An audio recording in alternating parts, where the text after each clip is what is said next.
Vaya, detente. Muchacho, ¿cómo amaneció? Bien crudo. ¿Sí? No. Yo no speak español.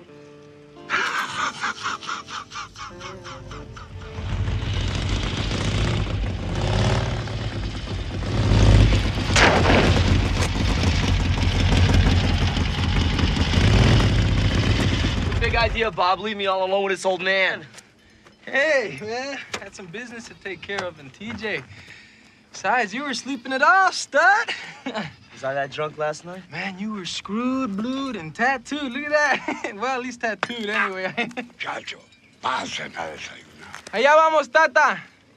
Come on, the old man wants us to eat breakfast.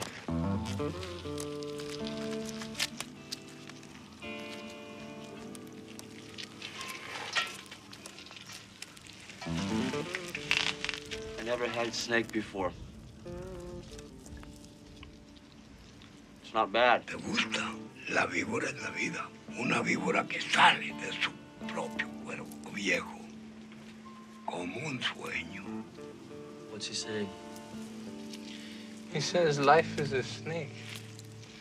A snake crawling out of its own dead skin. Like a dream. He's a curandero, a healer, and a wise man. He's sort of my spiritual father. I've been coming to him for years. Hijo mío, te voy a regalar esta ofrenda. He's giving you that. El vivir es dormir. To live is to sleep. El morir es despertar. To die is to awaken. I told him about your nightmares. That talisman will help if you believe in it.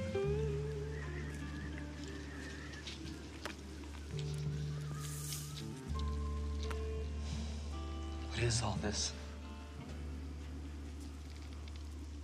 Mexico.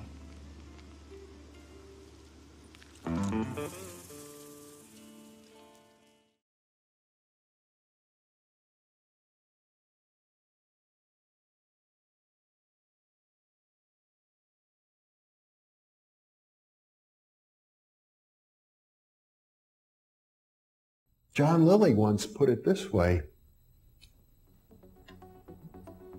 there are no limits at all to the human mind whatsoever, except those we impose on ourselves because of our beliefs. And those limits are also beliefs to be transcended. And that's a view that suggests that the possibilities of human transformation are virtually infinite. And we have no way of knowing the outer horizon of what it means to be human.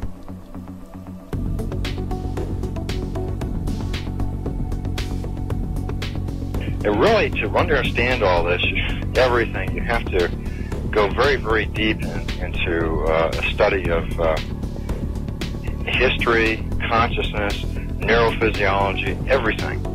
You have to be the supreme eclectic type of leaning, and you really have to be wanting to know who you are and what everything's about.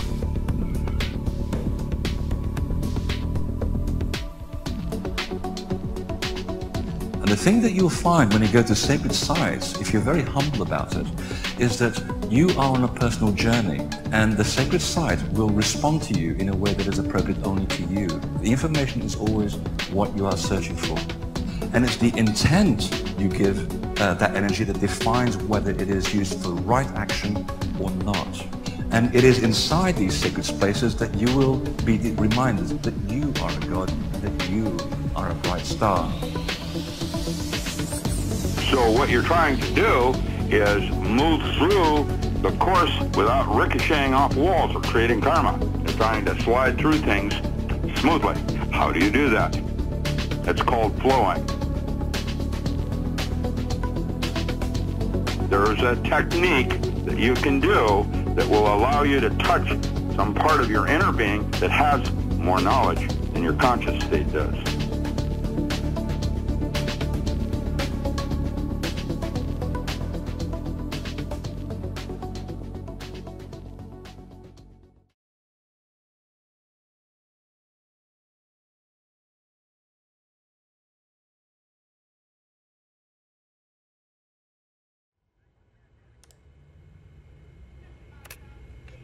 The message he painted opened a door for the demonic. Those who are susceptible can become possessed when they see this. So you're saying, by seeing this message, Jane became possessed? Yes. And then she tried to kill her own child. Why? It's a mystery of primary evil. Its destructiveness makes no sense.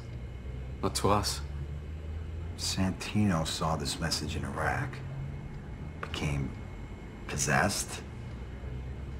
Now he's trying to recruit with it. What this man is doing must be stopped. He can't be allowed to keep creating these doorways. Take a look at this.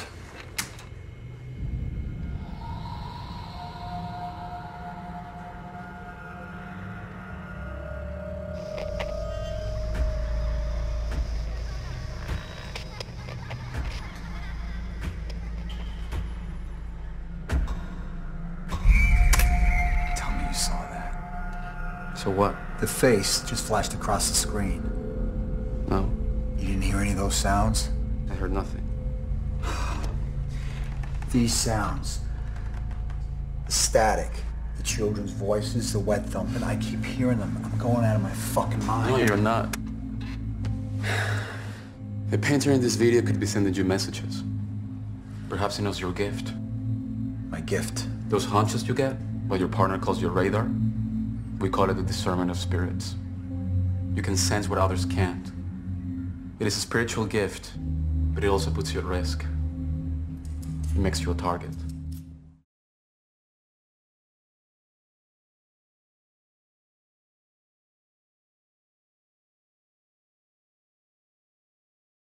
Okay, wait. Where are we? Who are you? You're in an abandoned subway station 100 feet below the streets of Manhattan. You teleported here. Actually, I teleported you. We're called Tomorrow People. And we didn't choose the name, I swear. This isn't happening. It's just another one of my crazy dreams. It's not a dream, Stephen. How did you do that? You've heard of telepathy? It's another one of our powers. The 3 T's. The third being telekinesis. He doesn't believe us. It's funny, the teleporting usually sells it. No offense, but any second I'm gonna wake up someplace awful. Maybe another 3-way at my neighbor's place. You don't understand, Stephen. You're one of us. You're breaking out. You're waking up in weird places, Stephen. You're not sleepwalking. You're teleporting. You hear Carr's voice in your head? That's telepathy. Your latent powers are starting to appear. Soon, you'll be able to do this. Okay. Put me down. You got it. No, I'm having a psychotic break. My meds are off or something. No more pills. You're obviously addling your brain. What he means is the drugs are just gonna get in your way. Get in my way. You have no idea what my year has been like. Stephen, I know exactly what it's been like. I know how alone you felt. I'm scared. I feel like you're turning into a different person, like your mind isn't your own. All those hours on your therapist's couch, I was there with you, Stephen. When we're connected, I feel what it's like to be you. It sounds awful. You think you're a freak? You're not. Stephen, you're on the brink of becoming somebody truly extraordinary.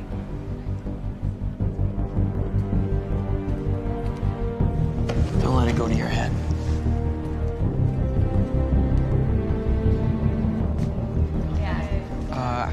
How many of you are there?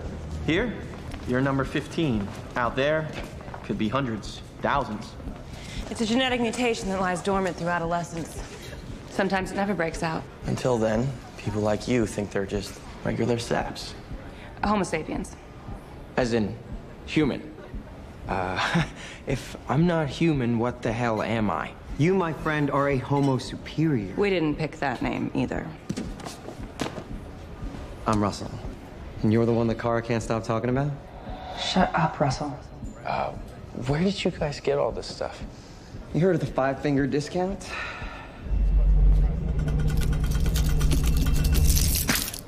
We get the no-finger discount. Hey, you want to learn how to be a telekinetic klepto? Or do you want to learn how to stay alive? These are two of our newest breakouts. When they arrived, they were just like you, unable to control their powers.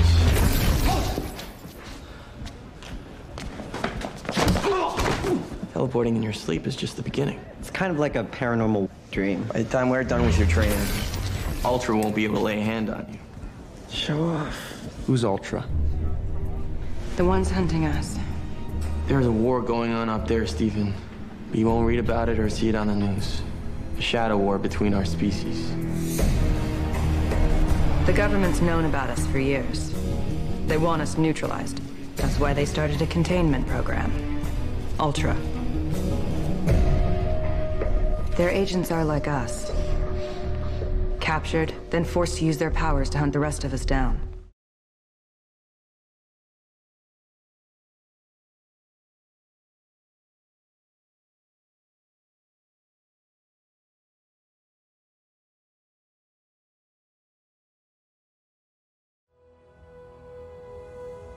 Once in this room, you begged me to let you learn. Now I'm told you question every lesson, preferring to teach yourself. Once in this room, you told me to open my eye. Now I'm being told to blindly accept rules that make no sense.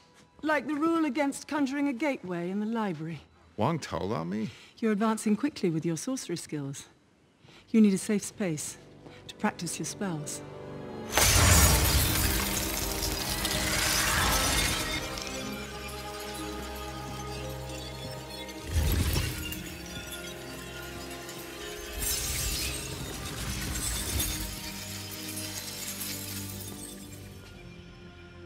You are now inside the mirror dimension, ever present but undetected. The real world isn't affected by what happens here.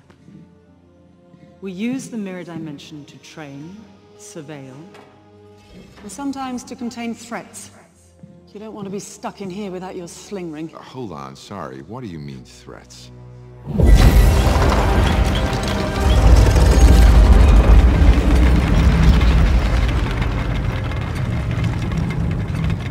Learning of an infinite multiverse includes learning of infinite dangers. And if I told you everything else that you don't already know, you'd run from here in terror. Your curiosity could have gotten you killed. You weren't manipulating the space-time continuum, you were breaking it. We do not tamper with natural law. We defend it. How did you even do that? Where did you learn the litany of spells required to even understand it? I've got a photographic memory. That's how I got my MD and PhD at the same time. What you just did takes more than a good memory. You were born for the mystic arts. And yet my hands still shake. For now, yes. Not forever. We're not prophets. When are you gonna start telling me what we are?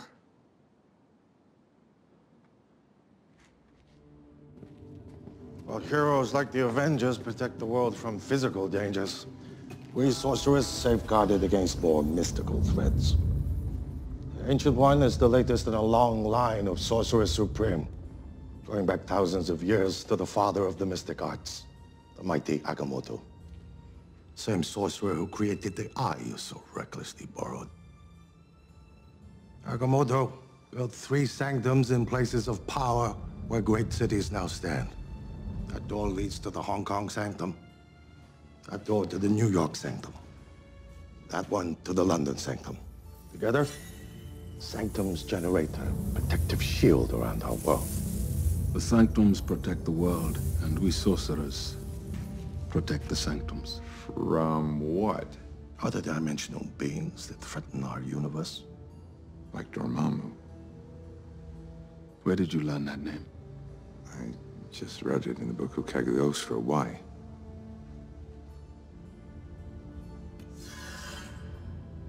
Dormammu dwells in the dark dimension, beyond time. He is the cosmic conqueror, the destroyer of worlds, a being of infinite power and endless hunger, on a quest to invade every universe and bring all worlds into his dark dimension. And he hungers for Earth most of all. Pages that Caecilia stole. A ritual to contact the Dormammu and draw power from the dark dimension. Okay. Okay. I'm out. I came here to heal my hands, not to fight in some mystical war.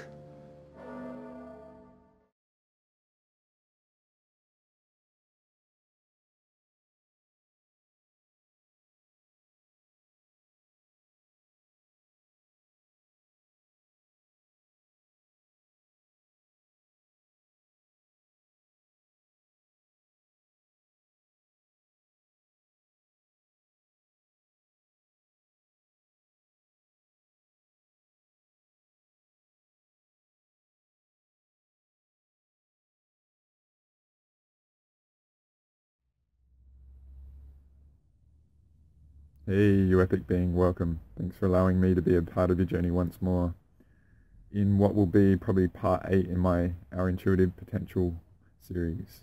And it's going to be about navigating the scales of influence at play, right? And I don't know how long I've been a part of your journey and all that sort of stuff. I don't know how much you've invested or really retained of what I've offered in the last few months and stuff like that. It's been pretty epic for myself. And a lot of variables, a lot of influences, a lot of scales at play and stuff like that. And I think if you've really invested in my stuff like the sovereignty declarations or sessions, or just really invested in my content and embodied it, I really hope that it's helped you to translate what's going on and at least have some data variables and references to be able to appreciate stuff that might be impacting you and stuff, because this world isn't fair on the intuitive level. It's really being quite nasty, right? In an idealist world, it would be nice that you and your ability to perceive at a higher level is very nurtured and encouraged. And in actual fact, if you've really appreciated what I've tried to convey over the years, it hasn't been the case. If anything, that's been the major threat. So you, on your intuitive potential and realizing that, are a threat. And it hasn't always been clear what's going on. It's more about reacting and discovering what's going on and trying to make the unknown clear and all that sort of stuff. And I would like to know everything that's going on, but it hasn't been the case. And I guess I hope if you appreciate me being a variable in your journey, I've done my best to convey what I've been able to translate and pass it on and stuff like that. And yes, there is all this crap going on. It's nasty and it sucks and all that sort of shit. But I also feel deep in my heart, alright, that stuff would not be the case if we were inferior, alright? So what is our superiority and stuff like that? So despite how freaking nasty it is and the craziness I've go on and stuff like that, I don't really share a lot, and I only try and convey the data I get from everything to help make your journey easier and stuff like that, and what I discover with allies and clients and sessions and stuff like that. I really love discovery and imparting what I discover, because it might be like that codex of helping you in your journey to get through whatever you're going on, whatever's going on with you and stuff like that. So in spite of how it seems and, you know, what might be going at you through the internet of thoughts and stuff like that, trying to make you feel like there's no hope and want to check out, and say for me, like, delete my YouTube channel and shit like that. Like, I know if that stuff's going on, like it's been on for me, right? If that stuff's going on, then I'm like, ooh, what am I about to do that's going to piss you off? So it's like, pedal to the metal, like, let's be what about Bobs and cable guide to all these frackers, you know what I mean? And so,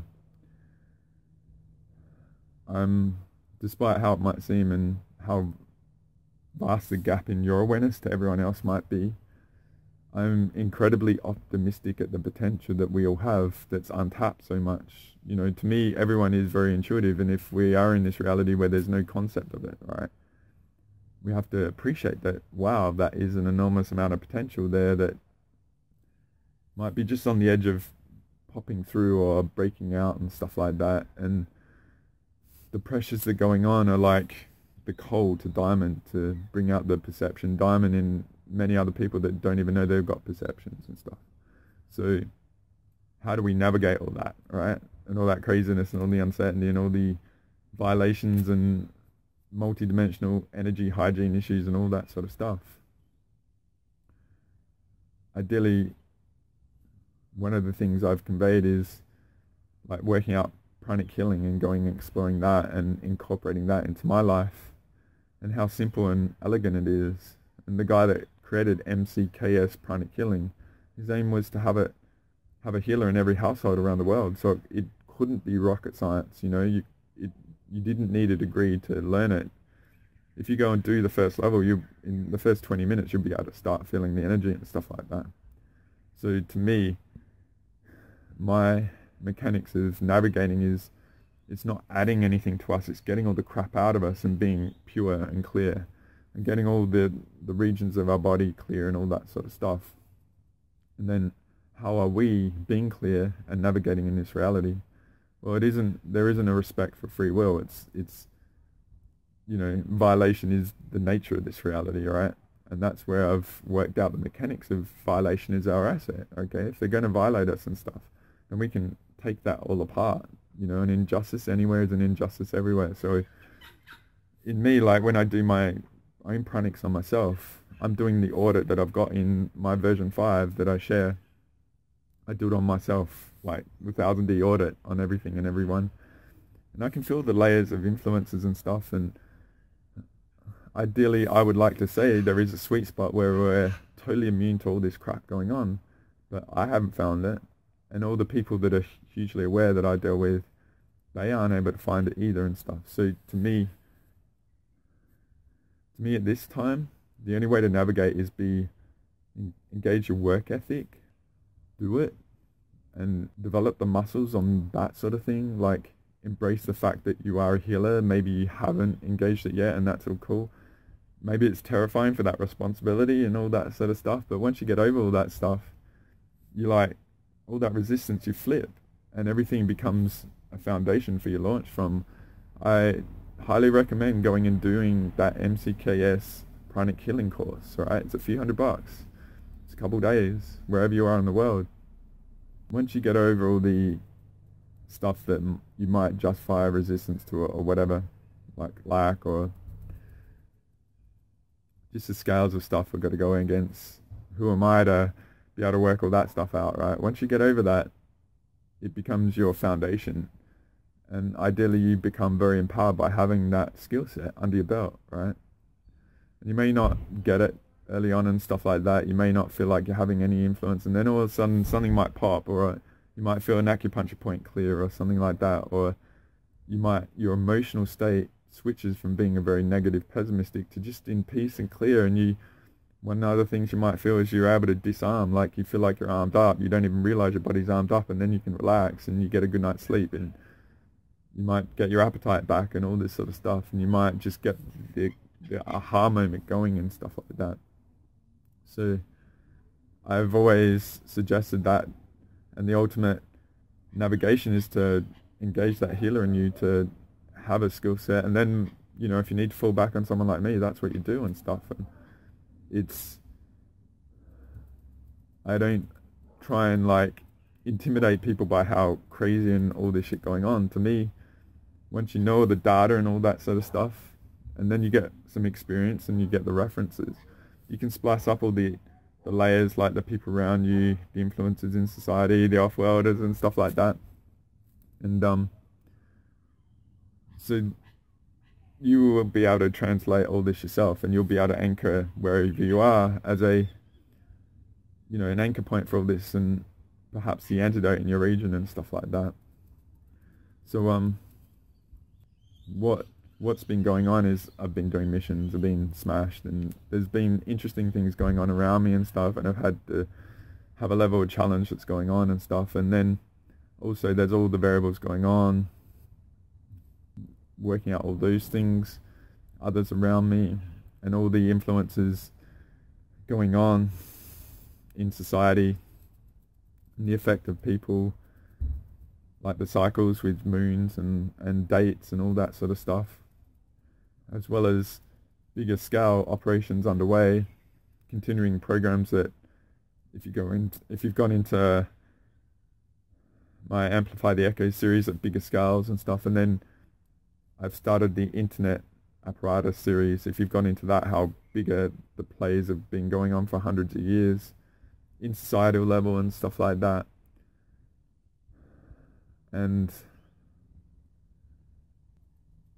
then there's also events occurring in society that might trigger people and outrage people and affect the emotional states, and emotional mastery is a big thing that I've always, it's foundational to being able to perceive. If you don't have control of your emotions, then your fields can open up and stuff can come in, and then you can get hijacked and you get drawn into stuff and all that sort of stuff. So I've worked out there's a lot more variables going on in this world to influence us. I think everyone's awarenesses have been expanding, and in that expansion then there's new territory and the sensitivity is a lot higher. And so you think something is really bad, but it's just like something that would be like this volume is now that volume, and you realize how much it affects your body, and you might have your legs affected and all that sort of stuff. And then there's the bigger scales, like the invasion and the pure source battle and all that, and then there's Earth as well. And if you went through my last video, GSF 39, I mentioned about my legs and stuff like that, how they're being hacked. There's very different things going on, like different energy knees being put on and stuff like hacks and all that sort of stuff. But I feel really good to be able to offer this now, as like we've been through all these things with all these data points and got to this other side around the equinox as well, which is interesting. But I did a really big earth pranic healing overnight, and she was smashed. It was like, I've never in a pranic healing done so much. And just like, say when I do the pranic healing, I feel all the points on my body and stuff, and it was like, I've been smashed so much in the last few weeks and stuff, and we've done some big GSF missions which I want to share. I don't have all the data of them, but I want to share one particular thing that I shared to a few people during the week relative to the apparatus targeting intuitive awareness. So there's been an automated system that detects us and goes after us. So the higher you go in awareness, if there's a hierarchy, the more targeting you get, and it's been automated and stuff. So we took care of that, that was basically last weekend, and which to me freed up a lot of stuff. But then you get the awareness expansion, so you're not used to being aware of the influences going on with you, and then they smash you and hack you and all this sort of stuff. So what I want to do is just, I think it's a very rich time to put a lot of things together that have been going on to ideally help you navigate through it all right? And we can use a lot of the variables that have gone on recently to employ them as tools, as metaphors of similar other patterns that go on, and see all the scales that might be influencing us and stuff, right? So I think I've worked out a really cool way to explain all this. But I also wanted to give you some references like the earth pranic healing I did overnight and the stuff we did last weekend, that I had a few people reaching out to me and all that sort of stuff. So it feels like what goes on with me, I'm always the same, alright? I might be beaten up and stuff, but I operate very professionally. So my focus is the clients that come through who invest in me, like they're number one, and I am on my game for them. And I do like 2 hours healing before each session and all this sort of stuff, and I rearrange my life to accommodate them and the times that they seek me and stuff like that. But one of the influences going on, like I always talk about references, like having a reference and reanimating yourself and stuff like that. So me and my thoroughness, what I talk about is ideally you have a reference of me. So if you need me, you can fall back and trust me and stuff. But what goes on is all the influences are going on and stuff, and then the lack of trust and the stuff that goes on in the internet of thoughts and internet of bodies and stuff like that. So I know like when I'm doing well and when I'm really on my game and something big is about to break open, like it's really tough for me and all that sort of stuff. So I think we've all gotten through this, and after this equinox it'll be interesting. I don't really like to get into those cycles too much and rely on them and stuff, but I think there's been like a real big craziness that's gone on in this September 11 sort of stuff. Like last week it was nasty, right? Like like I'm talking about all the expansion and stuff like that, the blood moon that was before and all that sort of stuff. And it was weird, like I don't really associate things like that, but you look at what's gone on last week. Before around September 11 there was sacrifice and stuff, and now society is really polarized on that and all that sort of stuff. And it feels like the energy of that is a bit like the Pearl Harbor 1941 or September 11 as well, where it was like George Bush went out into the world and said, you're either for us or against us, sort of thing, right? So it feels like that similar sort of energy related to influencing society and stuff. And that to me is just a big distraction, what's going on in the Middle East, which I said in the last video about L, because we worked out this automated intuitive sabotaging tech was run out of the bottom underneath L, that evil under there, right? So I aim to like give a bit more detail in those things that I said, but I'm just offering all these different things at different scales. And then there's like all the pure source and all the other stuff going on. And I think what's gone on with Earth, I'll show the image relative to the Akasha Bullshit records and stuff, but one of the things that was going on with Earth is she was trapped in a false grid. And I think, you know, if you've been messed up with what's going on, they've been trying to take you away from pure source aligned Earth and that artificial grid and stuff. So you've had no foundation and stuff. And then, so there's been a lot of variables in the soup of what's going on, and perhaps you've been overwhelmed, perhaps you've expanded in your awareness and you don't know how to deal with that expansion. And then there's the vulnerabilities of all the energy hygiene issues and all that sort of stuff, let alone the entities and that. There's also been a real lot of stuff going on with the crown, and I ideally want to do a whole show about crowns, the crown chakra and stuff, but it's like, there's like, say if you go out in public into a group, then people might have these dormant stuff on their crown and it jumps onto you and it's like beetles. I can feel some stuff now, it's interesting. But it's like those Slater beetles. If you I don't know if you garden and all that. Like I remember as a kid, like you move rocks and you look under rocks for the beetles and stuff. There's these Slater beetles and it just feels like they crawl around the head. So I know like the vast majority of people have no awareness of the energies and stuff like that. And this is just like a plague, a beetle plague, a multi-dimensional beetle plague in the crowns of everyone. And so if people go to shopping centers and they go amongst public, they might pick this stuff up, and you as being someone aware, it might come back to you and all that sort of stuff. You talk to people over phones and there's a lot of stuff like entities on people's crowns and in fields and stuff, and then there's all the wiping and all that sort of stuff. So it's just been really on, and I think there's some new variables at play, but I also think there's also the old variables at play that maybe you haven't had the awareness of them and they're affecting you now, and it's like, oh, you don't know what to do with it and stuff. But I would offer it, all of this is just very rich experience sort of data that maybe you don't have the solution, but you just know your nature is if you look at most of us through life, you know, learning to ride a bike, maybe play tennis or something like that, or like learn maths and stuff like that. There's so many things that we've all started from nothing and developed skills in. So just this multi-D stuff is just another thing to develop and stuff. So don't feel like you're inferior to me or anything like that. I would offer, just by embracing some of the stuff I talk about and that, you are so advanced in society. It just sucks because no one else knows this stuff, and you think you don't know shit and you're humble and stuff, and you try and tell someone that they've got stuff messing with them and stuff and how much better their life can be.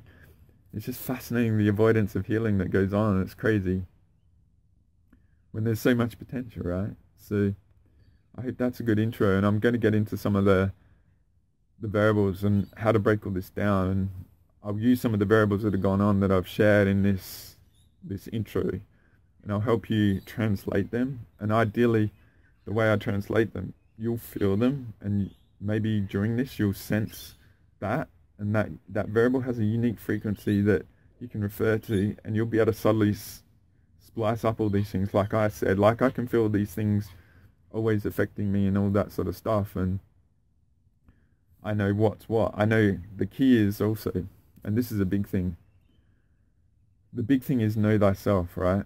So the reason why I brought up like learning the healing ability or falling back or having your own regime of different things, and I don't share all the things I do publicly, because I know what happens is they get targeted and then they don't work and all that sort of stuff. So I have to shake my routine up all the time.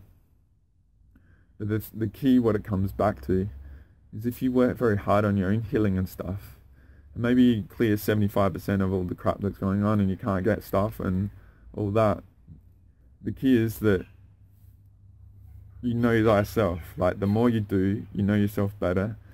And if you work on this and you clear it, then you're ideally clearer, so you can eliminate yourself as the variable. And this is the real tough thing, that most people, I feel, have a vulnerability that they don't know themselves. They don't know what's them. And they, like I said, all these issues, like I have issues all the time. It's like, wow, where does this come from? I go into discovery and healing myself and I clear it, and it's like, wow, where did that come from? But I think the wiping is pretty consistent, and when something gets in, you don't know it. So the way I go is like recover. Like, I trust my ability to recover, and so I clear myself. And I'm constantly discovering all this stuff. So I might be working on the third eye or the bridge of the nose or the heart and stuff. There might be something, all different layers, all entities, and with all different tentacles in each thing. And it's like, wow, like the thing I did with Earth overnight was just like, I think it was, I know it was the 38th pranic healing on Earth that I did. And I separate Earth's soul and the body. And I mostly focus on her soul, because it's like, how the frack do you haunt a soul of a planet and stuff like that? And I think like there was real effort to kick her out of the Earth body again and stuff like that. And it was interesting, the back of the solar plexus, I know this, it was like trying to hack into her dream and create a nightmare on the planet and stuff like that. So if you feel really messed up, like, I think that's been at play, like messing with her to create the nightmare on the planet and stuff. So that's been at play. And so, like, feeling entities on her soul, it's like, wow, like, how does that happen? But this is like the discovery thing of like when I go into the healing with people and stuff, and it's like, I have to trust what I get in the moment. It's not about like what I believe is possible, and that it is what is, and you have to accept the what is of things and stuff. And yeah, another quick thing, I don't know if I'll get to it later, what they've been inserting is false energy bodies into the body. So you might have all these energy bodies, but then a negative one is inserted, like a negative file to corrupt all the others, and they've been used to hack us and all that sort of stuff. So if you're highly aware out there, you might want to check that. The other thing I worked out is all the automated AI tech and all that sort of stuff. What you can do if you're highly aware out there, all right, and you've got the abilities at the multi-D to do this. Clouds are getting a bit dark. I might get rained on, so I might have to stop this. But what you can do is you can, like, if you're being violated by this AI stuff, it's like, oh, violation is my asset. Like, I own you now.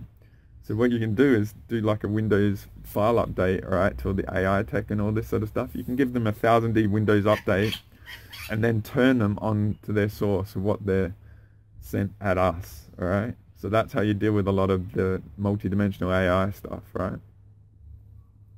But we've dealt with a lot of that stuff the last couple of weeks. I've got to do like a GSF release. I need to review the recordings of the missions that we've done to really get all the components that are going on. But the big thing was this, like, targeting the intuitive potential in humanity tech that was run. So the higher you go, the more you get targeted. That got taken care of last weekend. And I think based on the people that reached out to me, it like had an effect, and they don't even know it was affecting them and stuff.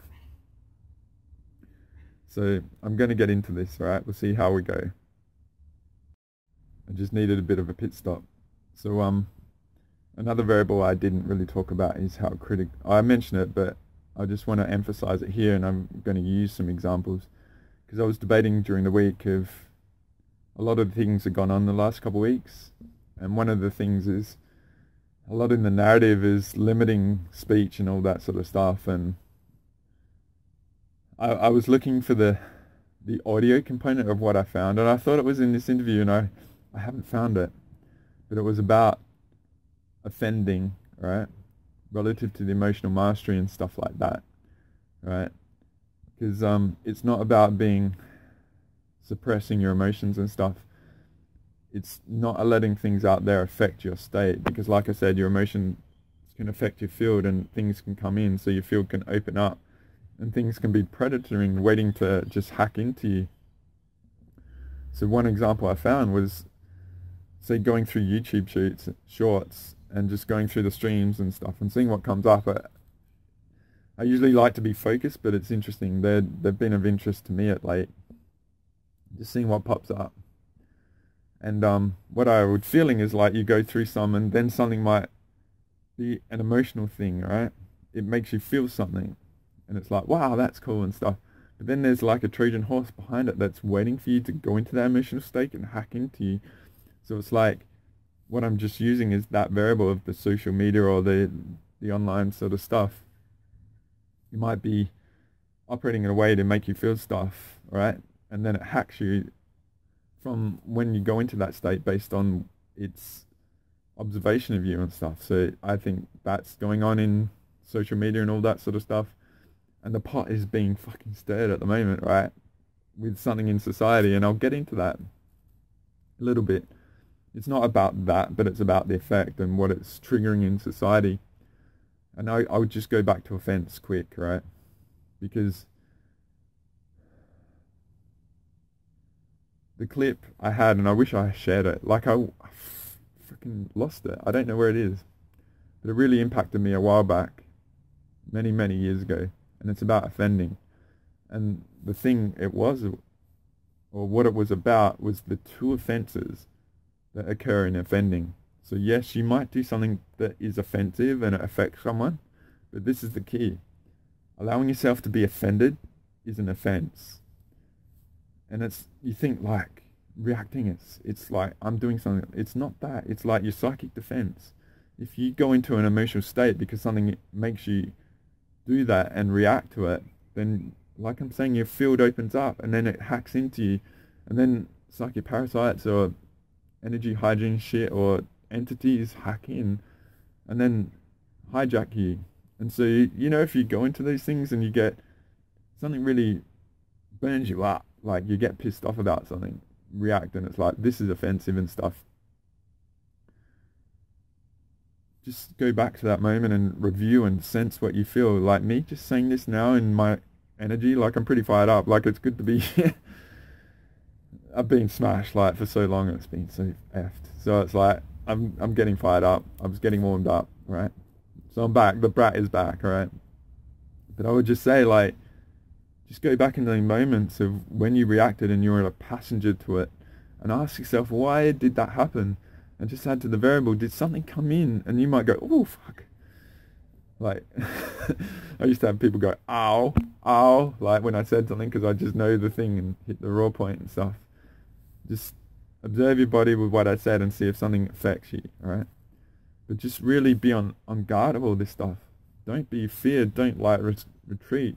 Like our intuitive potential is like the fear, right? Like my thing and all this stuff going on. Just imagine how inferior and the inferiority complex of the stuff in control that they need to do all this shit just to limit us, right? And grind us down to this like 3D 5 cents thing. I just feel like the massive inferiority complex to create this to have any relevance, like that's all going to backfire on them, right? And that's where the potential is and stuff like that. But going back to the emotional mastery,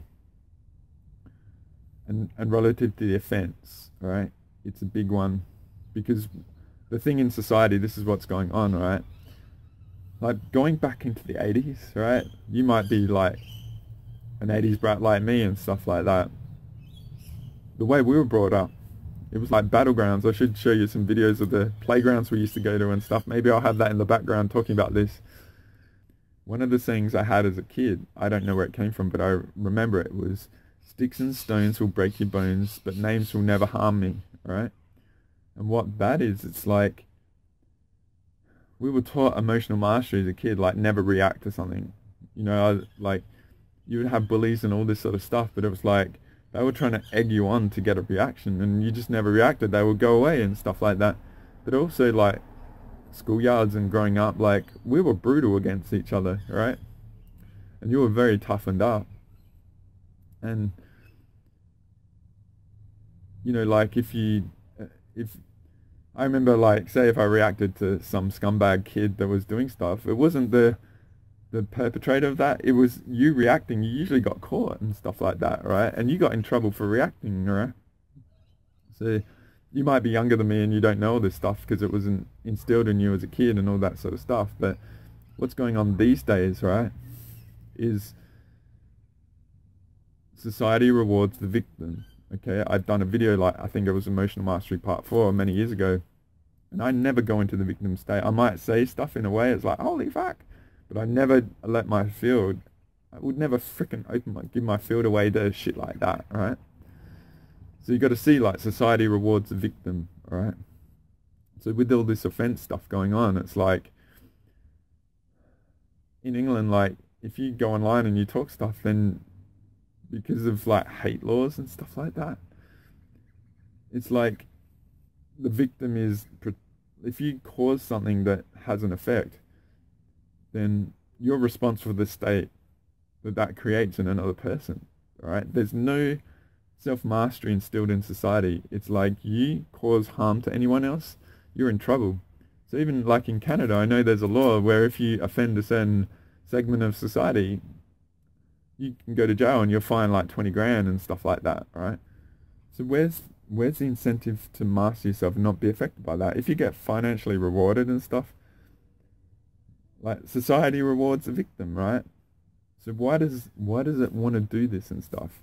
And it's like there's a variable going on, I feel, is like they want to create a truth narrative and they want to keep you corralled in that. If you go outside that narrative, you know, there's going to be consequences for that. So they don't want to eventually, like, have people challenge things going on in society because they want to roll stuff out. That's where it's going from my perspective. And so it comes back to that emotional mastery, right? Whether that's true or not, we'll see, right? But a long story short is it wants to limit the sovereignty of an individual and keep thought crimes and stuff like that. So Minority Report might be an interesting movie to watch, right? Because it's bringing in that, allowing the shit to be rolled over people, right? So it's limiting the opposition to things that are being playing out, right? But I just wanted to offer that about the two offenses in offending, right?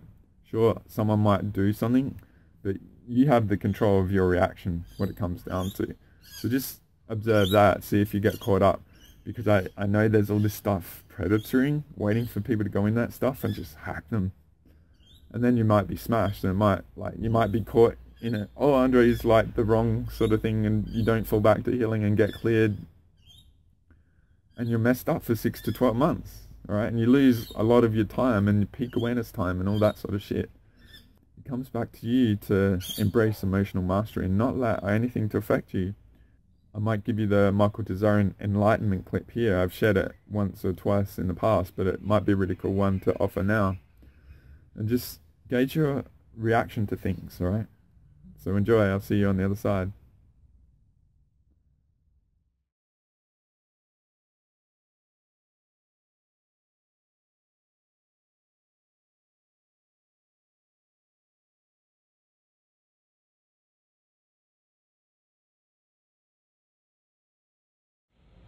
The great R.D. Laing says it this way: true sanity entails in one way or another the dissolution of the normal ego, the false self competently adjusted to our alienated social reality, the emergence of the inner archetypal mediators of divine power, and through the death and rebirth, and eventual re-establishment of a new kind of ego functioning, the ego now, being the servant of the divine, is no longer its betrayer. So he's saying again what we talked about chemical wedding, chemical divorce. You have to deconstruct one sense of self before the other arises in its place. Jung says it this way: only when all crutches and props are broken and no cover from the rear offers even the slightest hope of security does it become possible for us to experience an archetype that up until then has lain hidden. The archetype of meaning. Remember D.H. Lawrence's quote about being sponged out, erased? Remember the alchemical idea about being reduced down to the basic elements? And previously we even analyzed the alternative meaning of the word enlightenment. The lightness, right, in weight that comes when you do this process. When you are no longer emotionally affected, either negatively or positively, by what another person thinks, says, and does. Now, that's not just a statement. I mean, try it. I mean, go and do it. Or find out how impossible it is. Experiment with yourself. How much time and energy does your mind spend? Don't judge yourself, just observe it. How much do other people matter to you? How much thought goes into what X, Y, and Z are doing? Don't judge yourself, don't critique yourself, don't become self-sadistic over it, just observe it. How much other people matter to us psychologically, and then realize that everyone is doing that. There's a crime going on around the world, you know, and it starts right here. Just observe it and let it draw from it whatever conclusion you want. Some people may think, I want to be like that. That's what it's all about. That's life. That's caring. That's giving. That's self-sacrifice, whatever. I'm just making the statement. Or, more deeply, observe yourself and how your idea of yourself, because I won't condescend to call it your real self, because actually the person who's in true selfhood hasn't got the slightest disaffection by what another person says, thinks, or does towards him. None at all. The reason why you do is because you have an idea of yourself. And the first moment a person says a couple of syllables against that image of yourself, and you become as evil as the George Bushes and the rest of the world, all the tyrants. Their tyranny is just with a bigger gun than ours. You see this in the schoolyards, you see it in the families, you can hear it through the walls of your houses. It's ubiquitous, it's reeking from the world, all of this tyranny. It's not just in the corridors of power. What a luxury to be saying, oh, only there it is.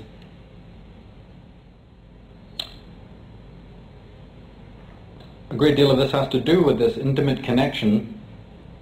It's one of the awarenesses that come on the road. As you climb higher up the mountain, right, you get a bigger vista and revelations that you couldn't have when you're stuck down in the valley. Well, one of them is actually that age-old known thing to shamanism, known thousands of years ago, that's now been hidden, which is the intimate connections between psychic and physical energy, or the microcosm and the macrocosm. Granted, it has been rediscovered by the quantum scientists. The book Holographic Universe is highly recommended for that purpose, for people who want to look back into the scientific aspects of that.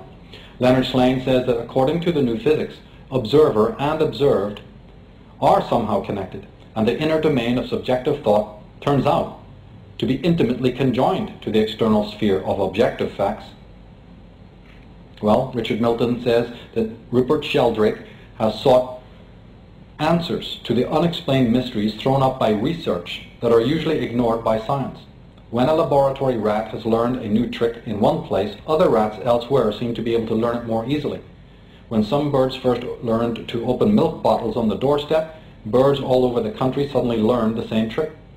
Sheldrake's solution to these puzzles, proposed in his 1983 book, A New Science of Life, is that organisms and species can learn, develop, and adapt through a process he calls morphic resonance. It's very akin to the implicate order of David Bohm.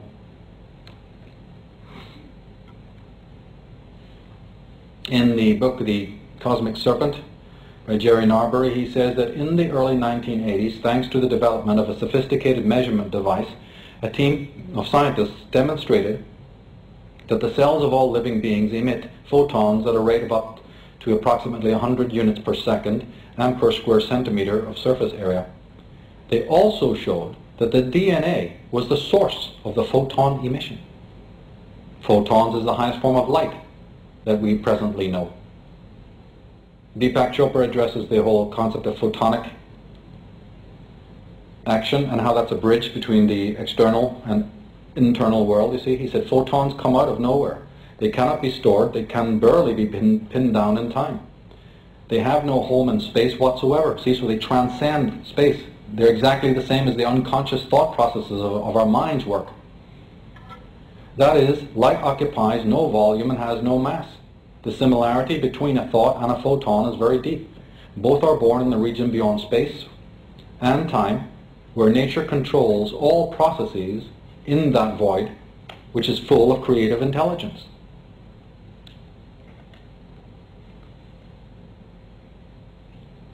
Richard Allen Miller and Iona Miller, in their Nexus article, says there is a harmonic relationship between the Earth and our mind-body. Earth's low-frequency isoelectric field, the magnetic field of the Earth, and the electrostatic field that emerges from our bodies are closely interwoven. Our internal rhythms interact with external rhythms, affecting our balance, our REM patterns and mental focus. So the science is now coming back to what the mystics have all been saying for years. Now I would ask a question then. Are the mental, emotional and psychological states of human beings causing the changes in the electromagnetism of the planet? All the dysfunction that we see. And that's drawing very much on the teachings of Wilhelm Reich, who turned all of that upside down and said consciousness is affecting what you imagine as weather patterns you see and social changes and all of that dynamic. And that needs to be taken on board too. As I say, we're not making any point. It's to be studied. Because this could take us into all sorts of areas. Alan Watts says that lack of knowledge about the evolution of the organic from the inorganic, coupled with misleading myths about life coming into this world from somewhere outside, has made it difficult for us to see that the biosphere arises, or goes with, a certain degree of geological and astronomical evolution. As Douglas E. Harding has pointed out, we tend to think of this planet as a life-infested rock, which is as absurd as thinking the body is a cell-infested skeleton. But that's what everybody thinks, isn't it? That's what religion teaches. You just came from out there into this. Not that you grew out of it, as a tree grows out of it. That happens to be you out there every time you look at nature. What happens if you thought that? What happens if you realize that's you? That's an extension of your selfhood right there, nature. Nature and you are one. You didn't come out from some mysterious outside of it, into it. You grew from within it, as part of it. It is you and you are it in the same way that a single drop of water on a leaf reflects the entire topography all around it. What would that do to our thinking if we really caught it, really got in touch with it? That every brother and sister, every tree that you see is part of yourself, by the way. Alan Watts addresses this connection between self and nature. Surely all forms of life, he says, including man, must be understood as symptoms of the Earth, the solar system and the galaxy, in which case we cannot escape the conclusion that the galaxy is intelligent. Maybe not the kind of consciousness we have, but it's intelligent nevertheless. Somebody put it there, and it certainly isn't plugged in, although science is desperately seeking to find the plug so we can find out its power, right? He says that the first result of this illusion is that our attitude to the world outside us is largely hostile. We are forever conquering nature, space, mountains, deserts, bacteria, and insects, instead of learning to cooperate with them in a harmonious order. In America, the great symbols of this conquest are the bulldozer and the rocket, the instrument that batters the hills into flat tracks for little boxes made of ticky-tacky, and the great phallic projectile that blasts up into the sky. Well, Mikhail Bakunin, the head of anarchism, put it this way. In his book, God and the State, he says that the liberty of man consists solely in this, that he obeys the laws of nature because he himself recognized them as such, and not because they've been imposed upon him externally by any foreign will whatsoever, human or divine, collective or individual. The champions of selfhood will always put it that way. The great artists know how to tell us subtextually, this story. For instance, this famous image here of Adam, the creation of Adam in the Sistine Chapel. Adam is outside the realm of the God. But more so, the creative God is actually sitting inside a brain. Do you see how the cloak that surrounds God there on the right is actually shaped to look like a cross-section of the human brain? God is within, is what Michelangelo is saying. And in a way, that creative force within us, which gave rise to all of this, Adam, as we know ourselves to be, right? He is in fact cut off from that. He is divorced from that. He's separate. He's on the outside until he awakens. to the higher truth, which of course you can better believe that the Pope who funded Michelangelo to paint this had no idea what Michelangelo was subtextually saying and referring to. It's actually the most anti-religious statement you could imagine. God is within your brain, you are God. That's not what they wanted to hear. As I said, this was in the ancient legends of the earliest peoples on the earth. In the very Song of Odin, it says, I know that I hung on the windy tree for 9 whole nights. Right? 9 is the cycle of initiation, see? Wounded with a spear, dedicated to Odin, myself to myself. Nobody stuck him there, nobody nailed him on there. To go and seek the mystery of the runes was a willing participation in suffering, a willing entering into a menta, right? He hung upside down. And the windy or the winding tree is the Kabbalistic tree on which the secrets of the runes exist, which is nothing more than the self. But the key there is that this was an oblation not to God or not to some guru, but to oneself, not to a cause, not an ideal. Crazy Horse, the shaman of the Lakota people, says that I salute the light within your eyes where the whole universe dwells. For when you are at the center within yourself, and I within mine, we shall be as one. Hang on a minute. There's a lot of talk about oneness today. But theirs is the oneness of a million broken shards, unawakened, inauthentic, lost, dependent, codependent, ignorant, broken cells coming together and again we're all one. What kind of oneness is that? A paper-mache, Quatermass monster? Allness is that if there has to be a confederation, then let it be of whole men. There's nothing broken about a crazy horse. Those people are not a tribe, they're a tribe within a tribe, right? They are whole people. That is the meaning of wholeness, not this talismanic, globalistic rubbish that you're hearing today. Come on to me, all ye who are broken and deranged, into our little program. Barrett goes on to say that this seriousness, is the simple and forthright seriousness of someone who has at last arrived at the center, who is therefore at last totally engaged in the project of his life, with all that it entails. This person exists under the eye of eternity, and therefore what he does in the moment is absolutely real. It's nothing more than Heidegger had been saying, das Ein, being there, being here, you being here. Doesn't matter what everybody else is doing. So don't you see then that this is obvious now what the real holy work is? The holy work is to find out, is it not, what stops you from doing that? Every single thing that prevents you from that level of awareness, from being engaged in the project of your life, must be scrutinized, must be critiqued and understood. You have to understand the anatomy. Forget about finding out what selfhood is. Find out what holds you back from that process. Everything. That's the job. It's not easy. As Friedrich Nietzsche said, the individual has always had to struggle to keep from being overwhelmed by the tribe. If you try it, you will often be lonely and sometimes frightened. But no price is too high to pay for the privilege of owning yourself. If you don't own yourself, right? If you don't move from those white squares of knowledge, if you don't move on to the white squares of knowledge, somebody else will. That's the dynamic. It's nothing more complicated than that. If you don't own yourself, somebody else will patent you. They're telling you they're doing it, by the way. They're telling you that's the gig. It makes sense, doesn't it, of all this transhumanism that we see? They're owning you. The Russell Trust owns you, the Queen of England, the Pope. If you're not selling yourself elsewhere, they'll own you anyway. They've got rights.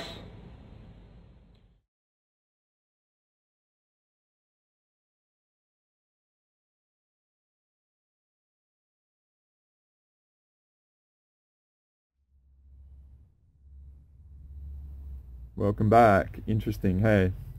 So yeah, I was going to offer emotional mastery at the end, but I thought I'd just bring it in now because I didn't know how long I've got, right? But what I was getting to about the whole theme of this video, I'm just going to show an image now, right? So I was trying to work out how to convey all that I want to share in this video and stuff into one sort of thing. And this is basically our intuitive potential and the scales of influences at play, right?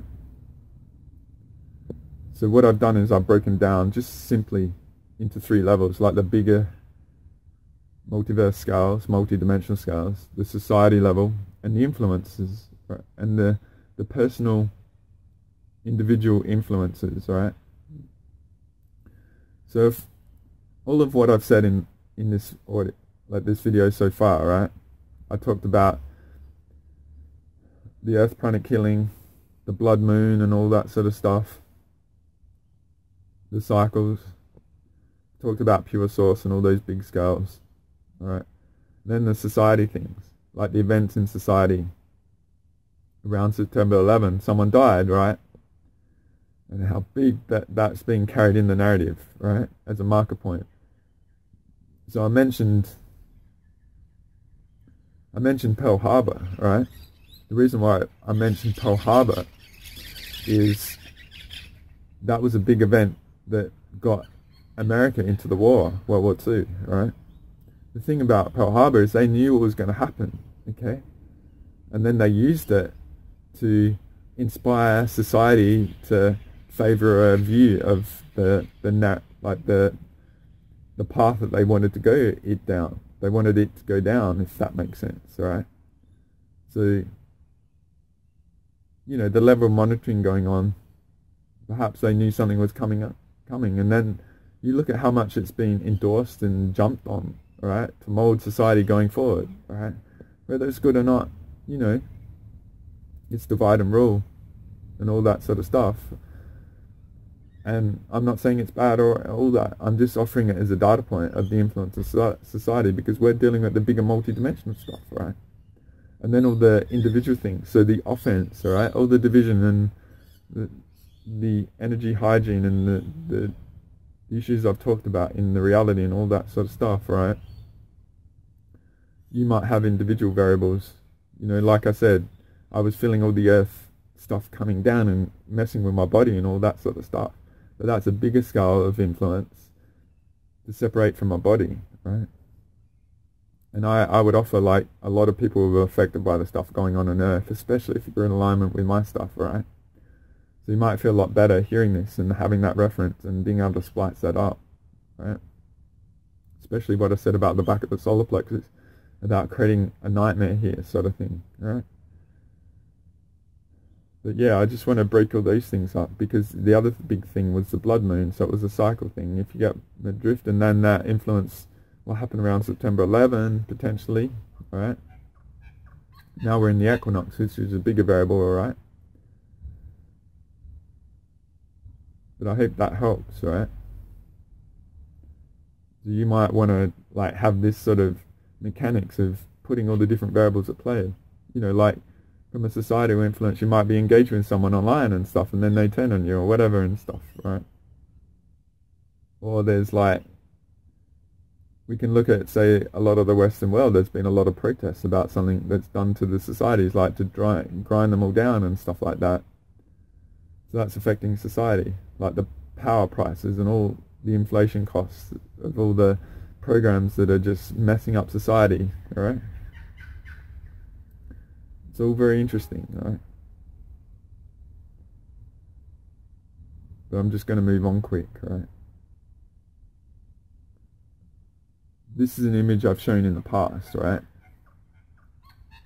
Because I feel like what a lot of people are going through are very big expansions. You've been getting a lot of data and references, and then you go into new territory, right?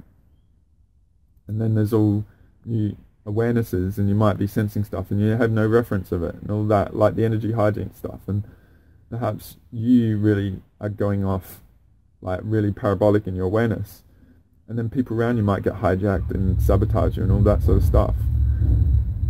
So one of the big things I said is what we worked out last weekend was there was actually automated technology on a multi-dimensional level that would go after anyone that's intuitive awareness expands, alright? So just think, like, you know, ideally you get stronger on a multi-D level and you can deal with it, but it's been tougher for a lot of us, alright? So I'm just offering this as a reference because we took care of that. We're going to have to see how it goes, alright? But it was a big victory. And there was a lot of other stuff we did, but I'm just going to use that one variable relative to our intuitive potential, because I feel like the parabolic potential is being given a huge lift from what we did, alright? And then the earth stuff going on, alright? I feel like a lot of people were not aligned to earth. A lot of stuff that goes after people is after their feet, to disconnect you from earth and stuff. So I highly recommend, like, one of the cool things I do is, I haven't done it for a while, but you can get like a flat plate and you get apple cider vinegar, and you actually soak your feet in apple cider vinegar before you go to bed. And apple cider vinegar is really good for balancing the pH of your body, but it's very cool for dealing with entity issues and stuff like that. It's a cool ally, alright? So you might want to try that and see if you can clear your connection to earth and stuff like that and help your body and all that. But I would offer potentially the craziness of this equinox. Other side of it, it will be a lot clearer, and you'll be able to be a lot aware of the variables of influence going on and stuff like that. Alright? I'm just going to move on. I've offered the concept of the spiritual no man's land, right? So the multi-D. If you go through the last few videos that I've offered, particularly multi-dimensional method part 14 I released a couple back, I offered a dimensional level of stuff that's going on and all that, right? I'm just going to go to another image quick. Right? I've offered this, the awareness journey of all the challenges that go on and all the influences and stuff. I feel we've removed one big block in the kaplunk of all this stuff, of removing this tech out that's going after us, right?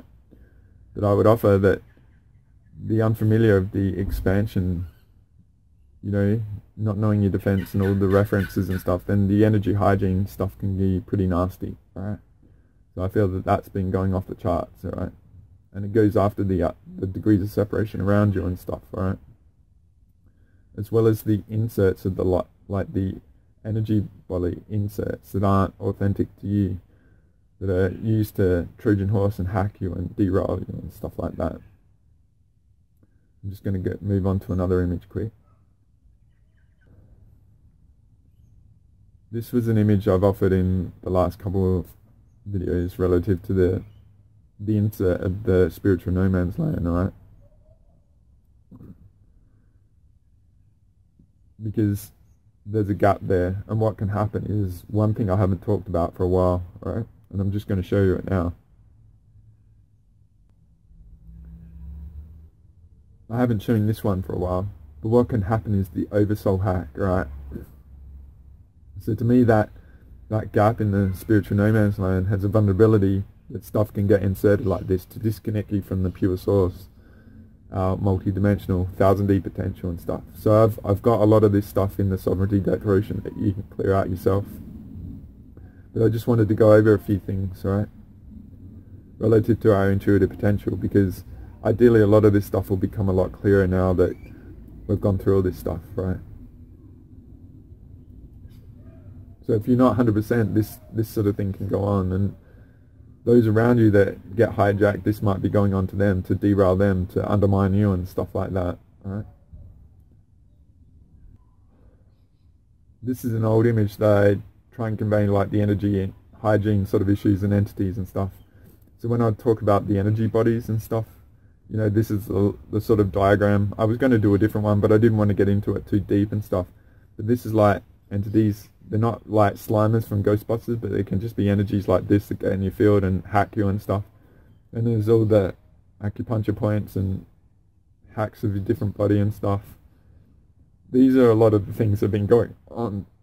So say, like I say, you lose your emotional mastery and you go into offense and stuff like that, then your field opens. Or if you go into the victim state and all this sort of stuff and all that, then these are the things that can Trojan horse in and influence you and sabotage you and harvest your energy and kundalini and all that sort of stuff, right? And codes and sabotage you and derail you and wipe you and all that sort of stuff, right? So I just want to bring this stuff up into the energy hygiene and the mastery and all that with everything going on. Don't worry if you get affected. It's wisdom and experience, right? It's very rich if you have the reference of going through this stuff. But it's also very powerful to get to the other side, and you might feel smashed and all that sort of stuff, and you might feel lost in that. But if you just fall back or do the pranic on yourself or do some basic stuff, or if you need help, then you go through it and then you get to the other side, and how good it feels to be clear, right? How much it's worth investing in those abilities to maintain yourself and all that sort of stuff, because you don't know what wisdom you or genius or perception you might have to navigate and have the best outcome through existence, right? The other thing with these, just see these as all overlays that everyone has, right? And everyone you know. So you might be dealing with people, and people they know are messed up like this, so it comes through to you and stuff. So it's not so much about you, it's just recognizing this going on with people. And you might have an instance when they're clear and you know when they're messed up and all that sort of stuff, right? So just be aware of all this stuff and just realize how absent awareness or even incorporating energy hygiene is out there. It isn't known. No one does it, right? So the likelihood of people being messed up is high and hijacked and all that sort of stuff, let alone the internet of thoughts and internet of bodies and all that sort of stuff, right?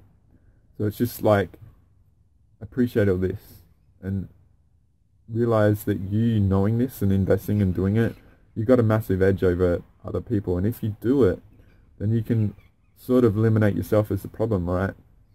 But I would just say the stuff that's gone on is so gnarly and stuff, plus the earth and all the bigger stuff, and it's very hard to reference and how society is swayed, and then like you're in the survival mode and all that sort of stuff of just trying to make your ends meet with all the inflation and the costs of energy in the life. You know what I mean? It's just, it's been on from all angles, and it's a credit to you as an individual to navigate this and still appreciate all this. But ideally we come to the other side of all the bigger scales of the violations going on, and if you employ the declaration and just, you know, clear yourself and take over and void everything that's violating you and stuff, then ideally it would be an easier path. And with the bigger stuff that we worked out in this, like I'm offering in this one, ideally from this point on, this is more about giving you a reference of the things, and we'll see what happens from here, but ideally it will be a lot easier.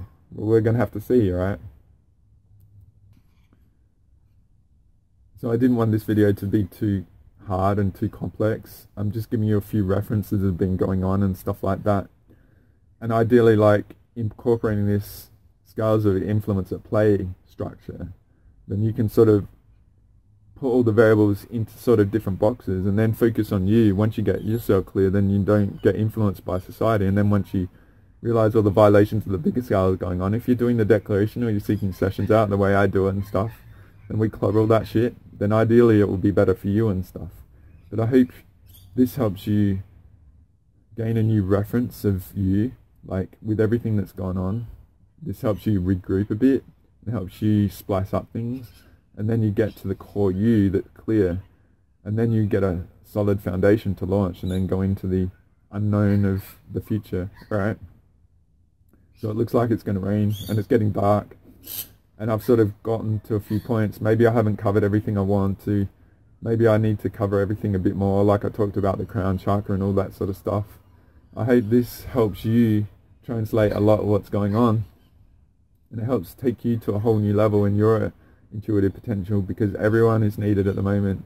So thank you for being here. Thank you for allowing me to be a part of your journey. I thank you for even being interested in these stuff. And don't think you're inferior to me or anything. Like, you are so aware and so advanced compared to the vast majority. You are so precious. So I hope this helps you take you to another level, and we'll see where we go, guys. Thank you. Thank you for allowing me to be a part of your journey, and I will look forward to seeing you next time. Take care. Bye for now. The Brat from Down Under out.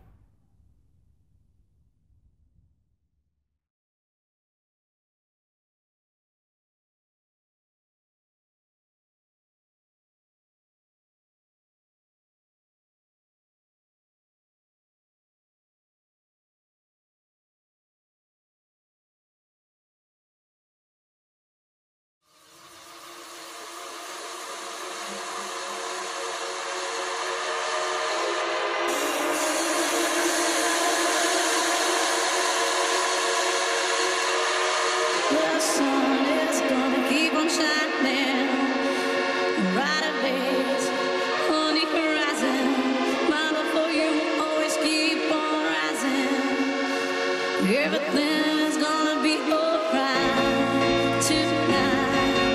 Oh yeah, my love. Oh yeah, he's gonna keep on rising. The sun's gonna keep on shining. Bright days on the horizon.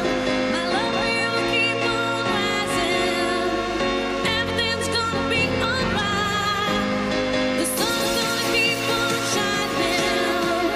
Bright days on the horizon. My love will keep on rising. Everything's gonna be alright.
We can remember swimming in December, heading for the city lights. 975, sharing each other, nearer than farther. Scent of the lemon drips from your eyes. We are the people that rule the world, pulsating in every boy and girl, all rejoicing in the world taking out. We can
John Lilly once put it this way: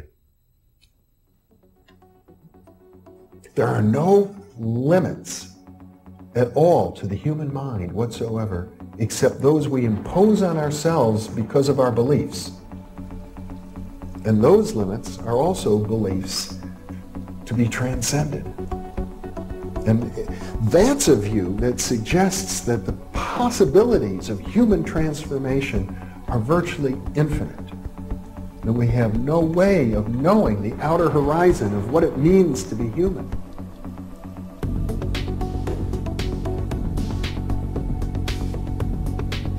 And really, to understand all this, everything, you have to go very, very deep into a study of history, consciousness, neurophysiology, everything. You have to be the supreme eclectic type of leaning, and you really have to be wanting to know who you are and what everything's about.